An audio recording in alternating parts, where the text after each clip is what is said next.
What if the most dangerous sniper innovation of World War II wasn't taught at any military academy, but learned in a pool hall?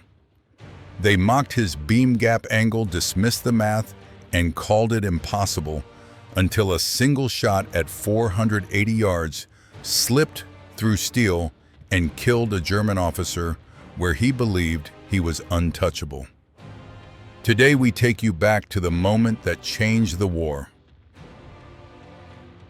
At 12:47 p.m. on March 14, 1944, time seemed to hesitate on the banks of the Rapido River. Corporal James "Jimmy" Keller lay perfectly still, cheek welded to the cold steel of his Springfield M19, 031 eye locked into the scope. 480 yards away stood a German observation bunker, reinforced concrete angled walls, firing slits deliberately, offset from any clean line of sight. Army doctrine said it couldn't be hit. For 3 weeks, Allied snipers had tried anyway. 17 men died in frontal assaults. 8 Americans were still being killed every day by artillery fire calmly called in from that same position. The German observer never rushed, never exposed himself, never missed.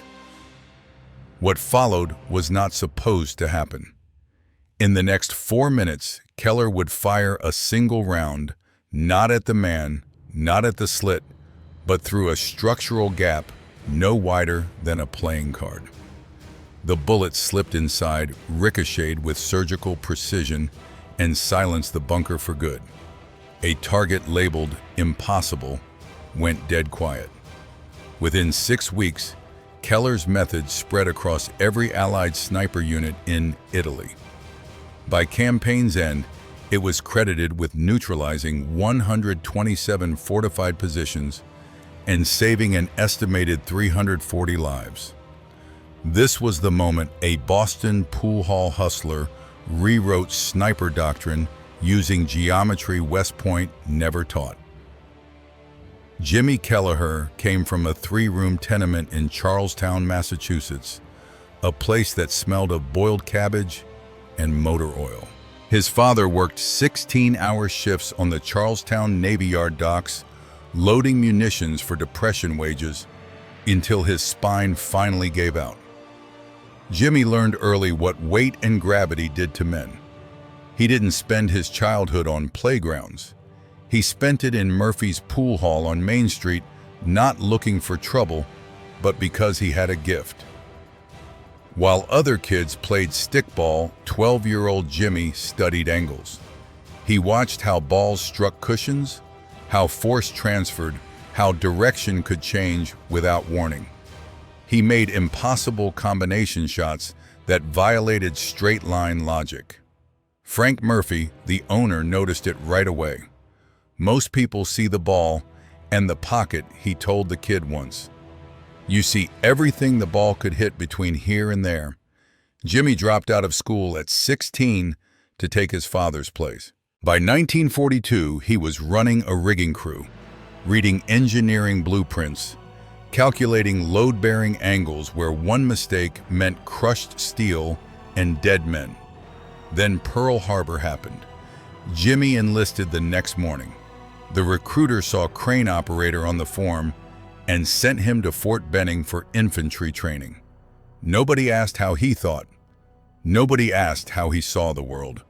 That changed the first day on the rifle range, because while other men aimed straight at the target, Jimmy was already calculating everything the bullet could touch on its way there and how to make it matter. And before the rifle range turns him into something the war has never seen, hit like if this story surprised you.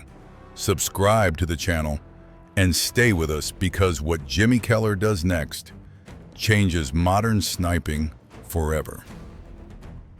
Back to Keller, qualified as an expert marksman with scores so high the instructors quietly checked his rifle for tampering. But accuracy wasn't what unsettled them. It was the way he shot. While other recruits stayed obediently prone, kneeling, or standing, Keller twisted himself into strange, almost uncomfortable positions, firing around barriers, under obstacles, off odd angles that made no sense on a chalkboard. He didn't fight the environment. He used it. One sergeant scribbled in his file, half joking, half worried, "Kid shoots like he's playing geometry instead of war." The army didn't argue.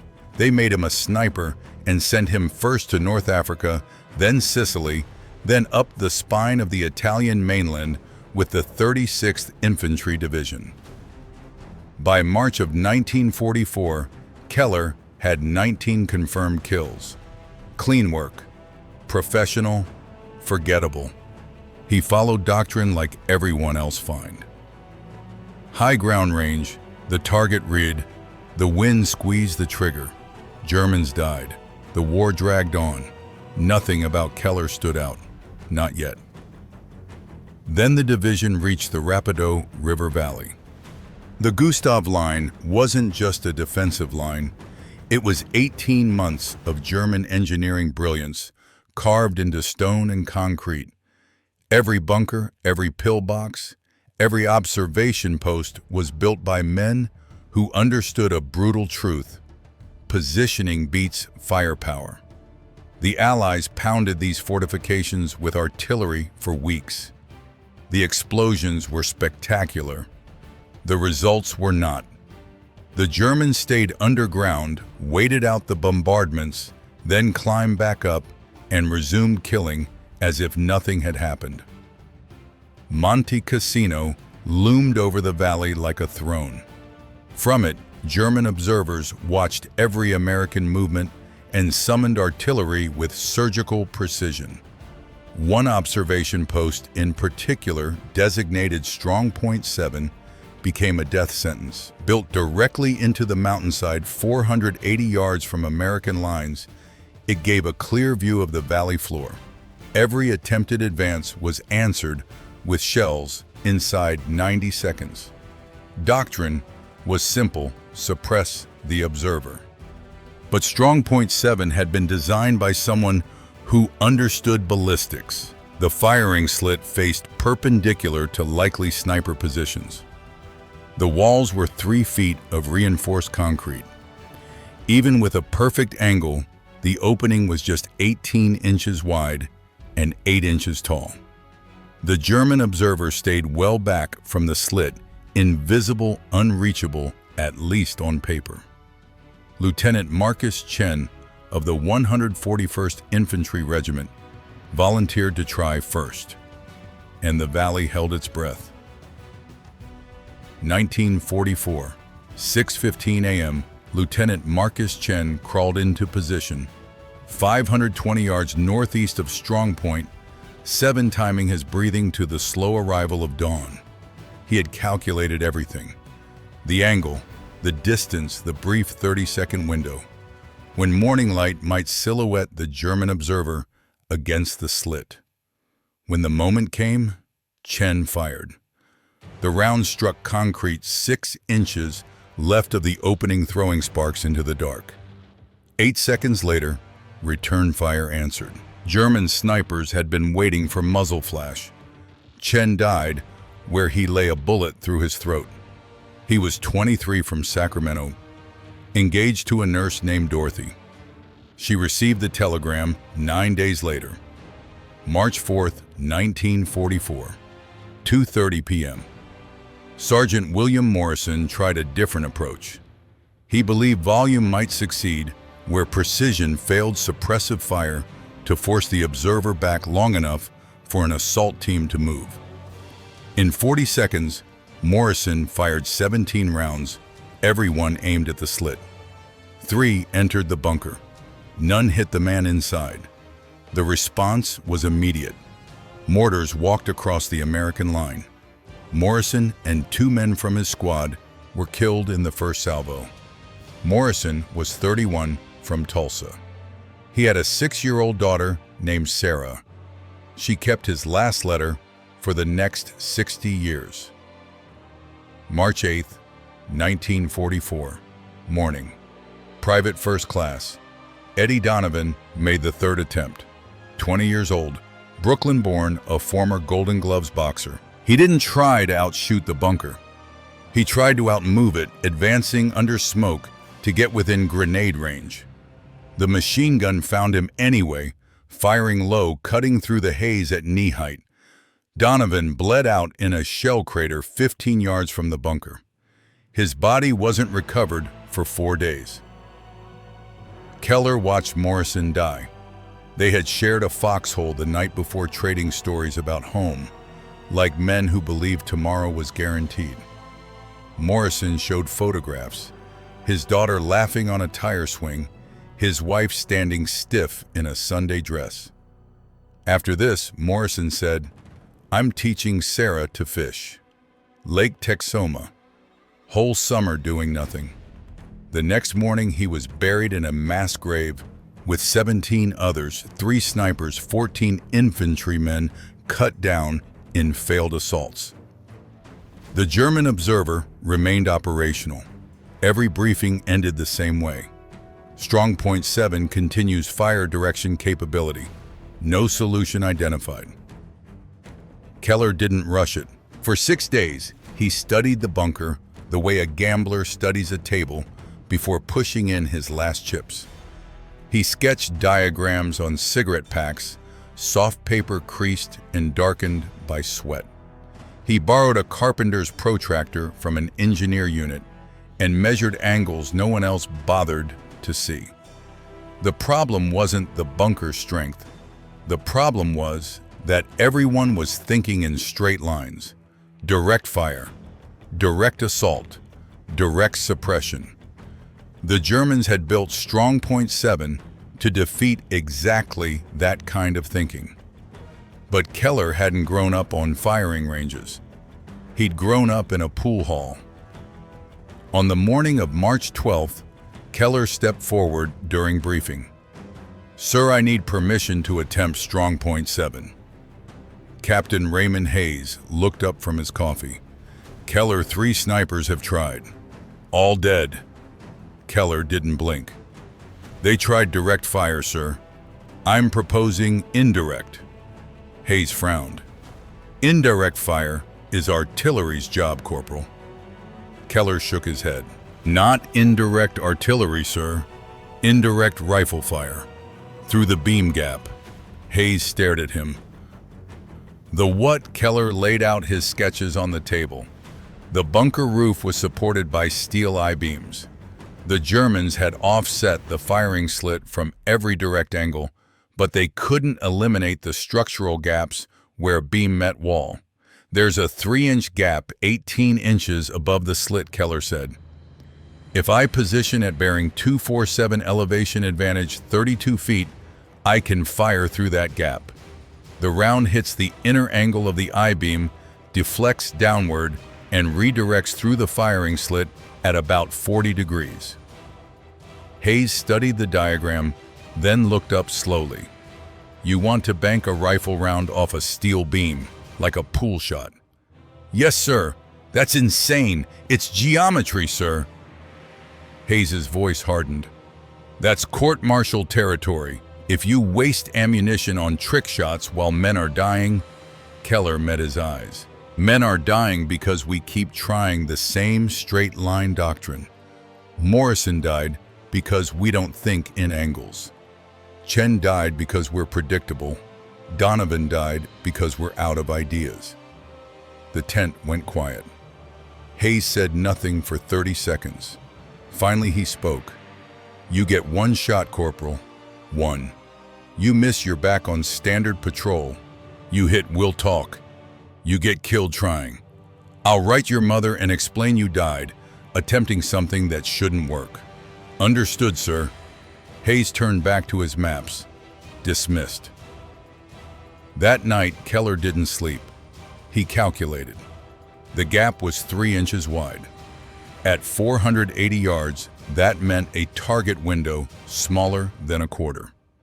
The I-beam's inner angle would redirect the round downward roughly 43 degrees if he struck the exact point where steel met concrete.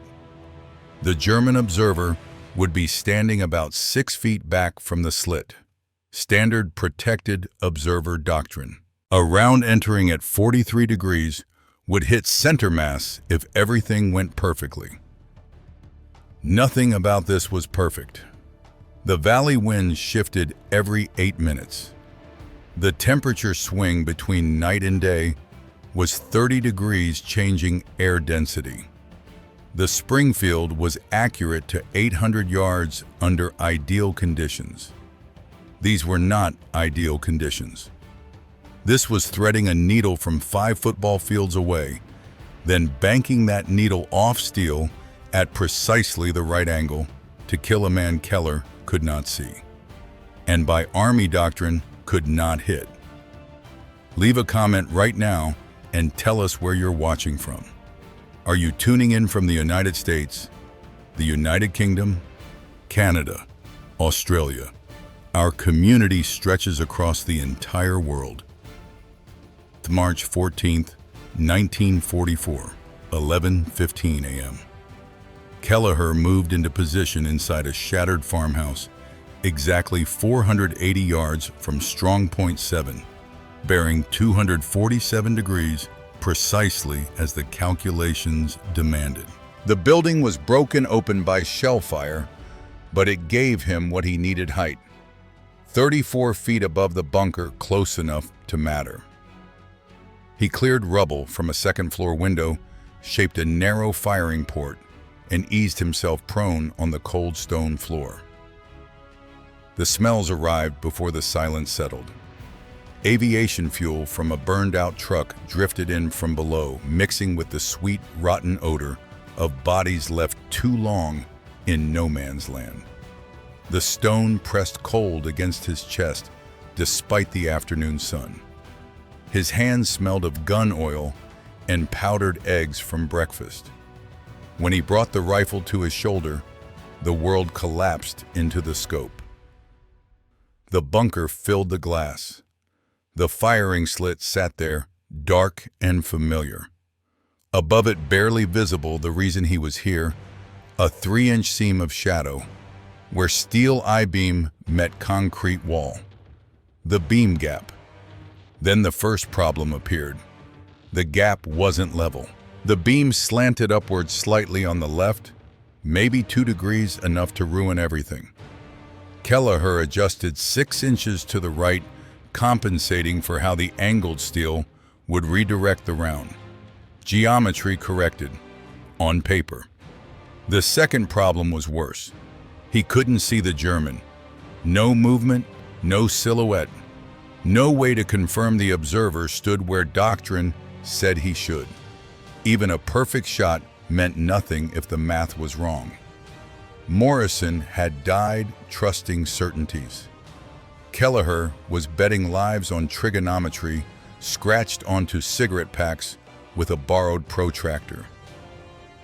His thumb throbbed from a cut he'd earned that morning on a C ration can catching on the rifle stock as he settled in. Sweat slid down his forehead despite the cold. The scope's eye relief was slightly off, a faint shadow ring stealing precision. He chambered around. The metallic click of the bolt sounded impossibly loud. Somewhere across the valley, German soldiers were eating lunch, writing letters, cleaning weapons. One of them stood inside that bunker, watching the valley floor, ready to call down death on the next American advance. The moral math was brutal and simple. If this worked, one man died. If it didn't, many more Americans would.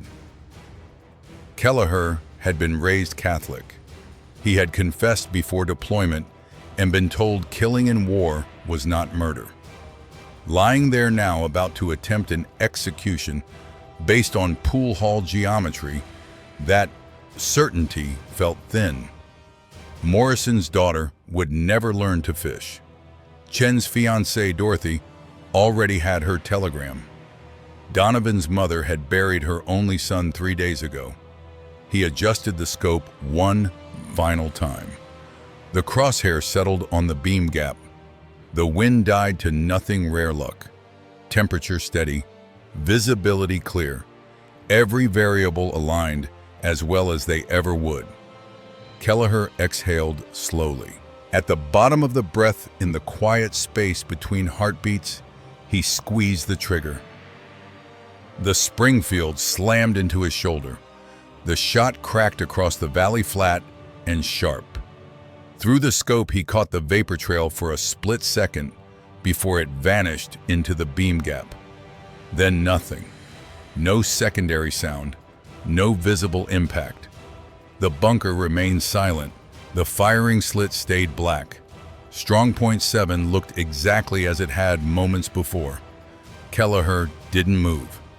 Doctrine was absolute after firing remained frozen for 60 seconds. Movement invited return fire. Even after a miss, you stayed still, listening, counting, waiting, deciding what came next. He kept his eye to the scope, waiting for the smallest change. 20 seconds. Nothing. 30. The wind stirred through dead grass below the farmhouse. 40. A bird landed on the bunker roof, pecked once, and flew away. Then at 47 seconds, the rear door of the bunker opened. A German soldier stepped out, moving fast, but not running. Circled toward the firing slit, disappeared from view, then slipped inside through the front access. 10 seconds later, he backed out again, arms waving frantically. 3 more Germans emerged, now running. One vanished inside. The other shouted. Keller couldn't hear the words, but he didn't need to. The body language said everything. Panic, confusion, the unmistakable choreography of soldiers realizing their observer was dead. The round had worked.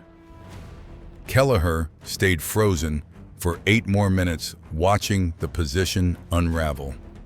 The Germans evacuated Strongpoint 7 completely. No replacement observer entered.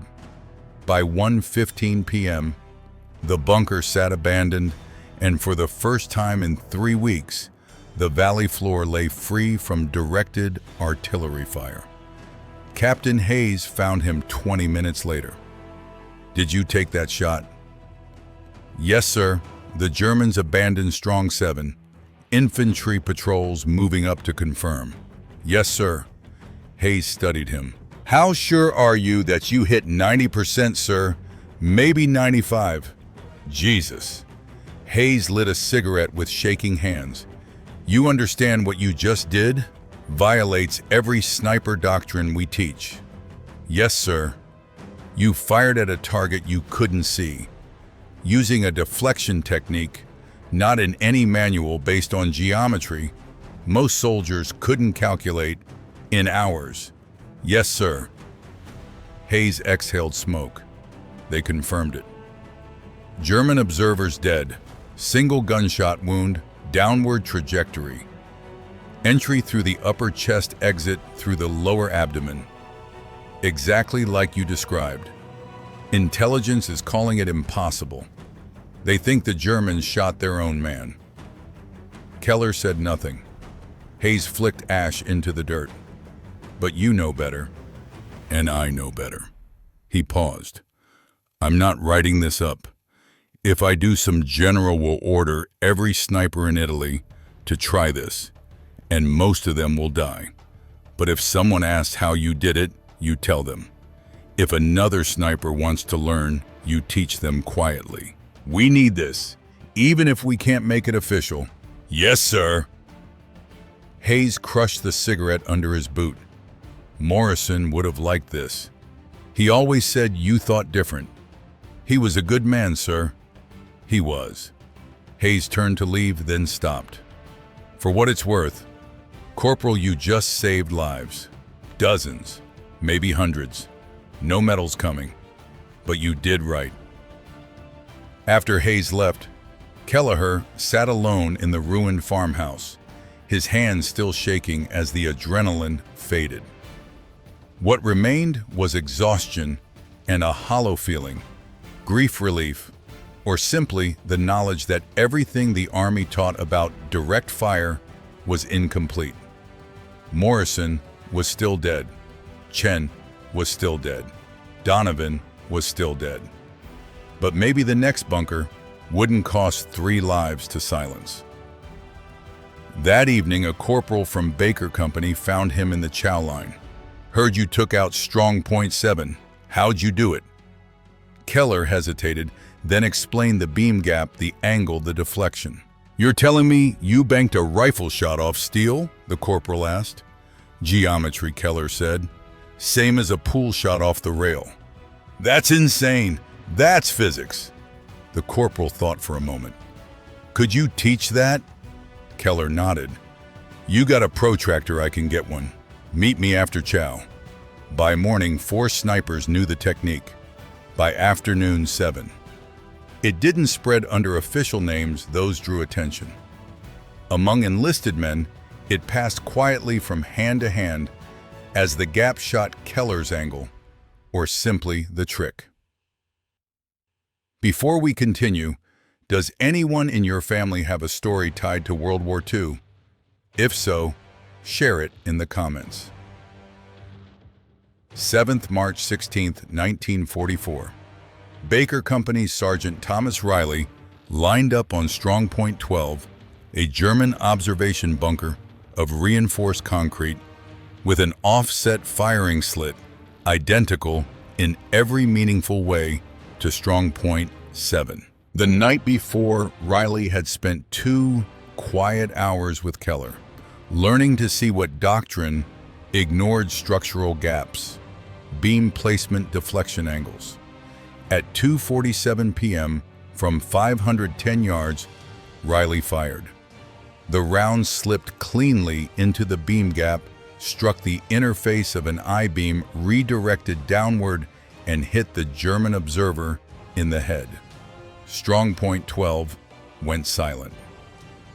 That afternoon, Baker Company advanced 400 yards without taking a single round of artillery fire. By evening, every sniper in the 36th Infantry Division was asking the same question: how did Riley do it? The technique spread without paperwork. No reports, no training memoranda, no engineering analysis.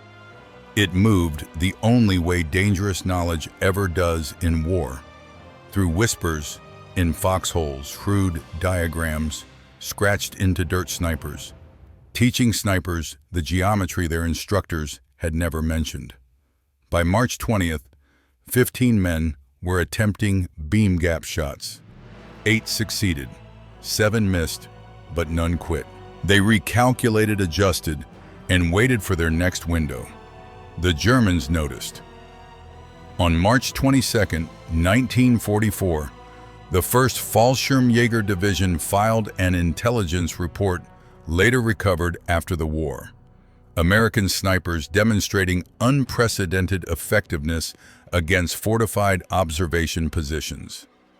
3 bunkers neutralized in 5 days through method not yet determined. Casualties include 3 observers and 2 forward artillery coordinators. Recommend immediate tactical review. Combat engineers inspected abandoned bunkers and found bullet impacts where none should exist. Rounds embedded in steel I-beams, trajectories that made no sense under conventional doctrine. They followed the angles. They did the math. And they realized what the Americans were doing. Understanding it didn't make it easier to stop. The beam gaps were structural necessities. Eliminating them meant redesigning every bunker on the line. German doctrine adjusted instead. Observers were ordered to stand 12 feet back from firing slits instead of 6. Visibility dropped. Artillery correction slowed. Response time suffered. The physical damage was limited. The psychological damage was not. On March 27th, Oberleutnant Friedrich Hartmann, a decorated German sniper with 43 confirmed kills, encountered the technique himself. His after-action report was blunt, positioned at optimal counter-sniper location. No direct line of fire, to enemy. American round entered through structural gap previously assessed as non-threatening. Round deflected downward. Observer Gefreiter call killed instantly. Immediate withdrawal required. This represents a fundamental evolution in American sniper capability. By April 1st, 1944, the numbers told the story, even if no one said it out loud. German forward positions were receiving artillery support 20% slower than before March 14th. American advances faced fire that was less accurate, less decisive. In the Rapido Valley sector, casualty rates in the 36th Infantry Division dropped from 37% to 23% during offensive operations. Headquarters noticed the improvement but couldn't explain it. No new doctrine had been issued, no weapon system approved. The recognition came not through orders or medals, but through silence. In late April, a colonel from Army Intelligence arrived at the 36th Infantry Division. He interviewed officers, walked abandoned German bunkers, studied casualty reports, stacked thick with numbers and red ink.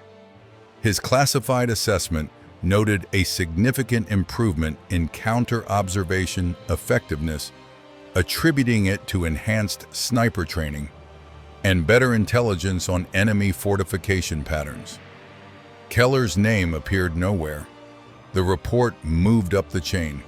The files closed. The war rolled on.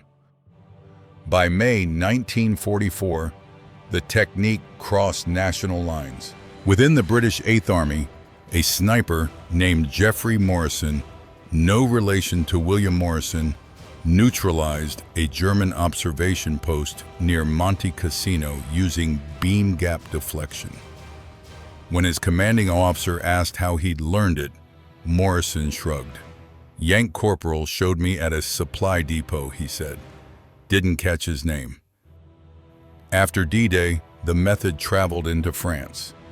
American snipers in Normandy used it against German pillboxes buried in the bocage hedgerows, earth concrete steel, and men who believed they were safe. Nobody tracked success rates. Nobody wrote manuals. The technique lived in the cracks between official doctrine, passed soldier to soldier, through quiet demonstrations, quick sketches, and shared experience. Conservative estimates later credited beam gap sniper techniques with neutralizing 127 fortified observation positions between March 1944 and May 1945. Each position represented roughly 3 American lives, saved 3 soldiers who didn't die charging concrete, 3 families who never received a telegram, 381 lives saved by geometry the Army never taught. In June 1944, a thin envelope arrived at the Army War College with no return address. Inside was an anonymous technical paper titled Structural Deflection in Counter-Fortification Sniper Operations. It read like an engineer's confession. Precise language, clean diagrams, mathematical formulas mapping angles, steel surfaces, and redirected trajectories. The paper didn't tell a story. It didn't mention names. It simply explained how a rifle round could be guided through a structural weakness and turned into a weapon doctrine said was impossible. It recommended immediate integration into sniper training. The paper was filed away. For 7 months, it sat untouched in a metal cabinet while men continued to die the old way. In January 1945, with the war grinding toward its end, the Army finally authorized a new course. They gave it a safe, forgettable name, Advanced Structural Analysis for Counter-Fortification Operations. Instructors taught the same geometry Keller had once scratched onto cigarette packs under fire. The curriculum included formulas, diagrams, procedures. It did not include history. It did not ask where the ideas came from. Keller received nothing. No commendation, no promotion, no citation buried in a footnote. James Keller survived the war.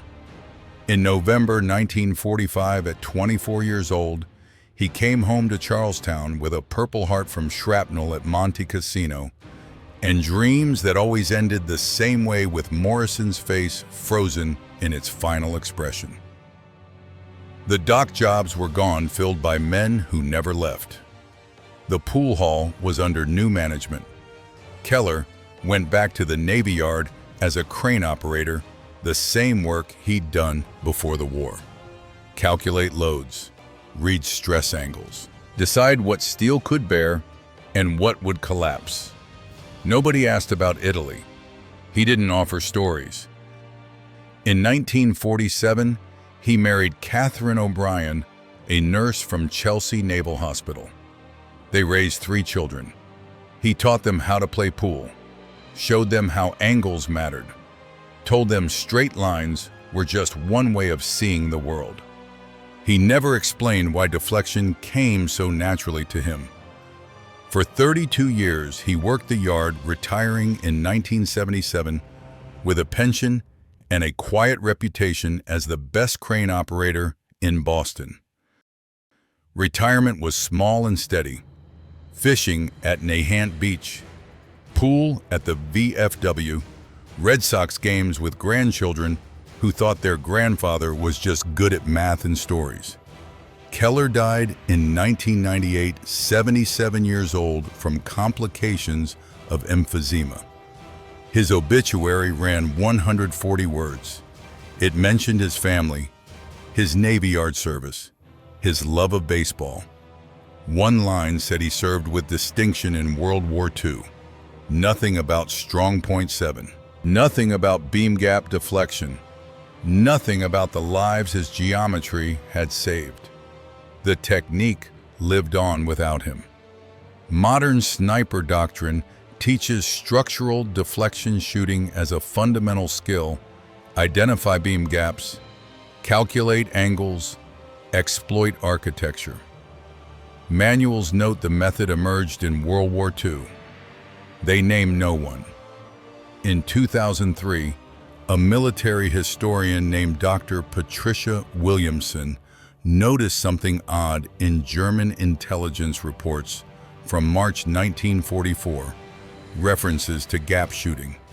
She followed the paper trail through casualty logs, after-action reports, survivor interviews. It led her back to the 36th Infantry Division, back to Italy, back to one impossible shot against Strongpoint Seven, back to a corporal named James Keller. She published her findings in a 14-page academic journal. Keller's widow had died 2 years earlier. His children never read it. Keller never called himself a hero, never asked for credit.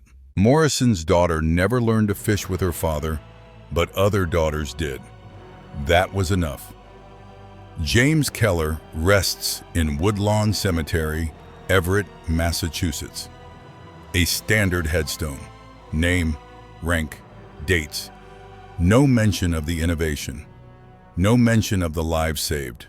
Just stone grass and a small flag that appears once a year. If this story stayed with you like the video, subscribe for more untold histories and leave a comment telling us where you're watching from.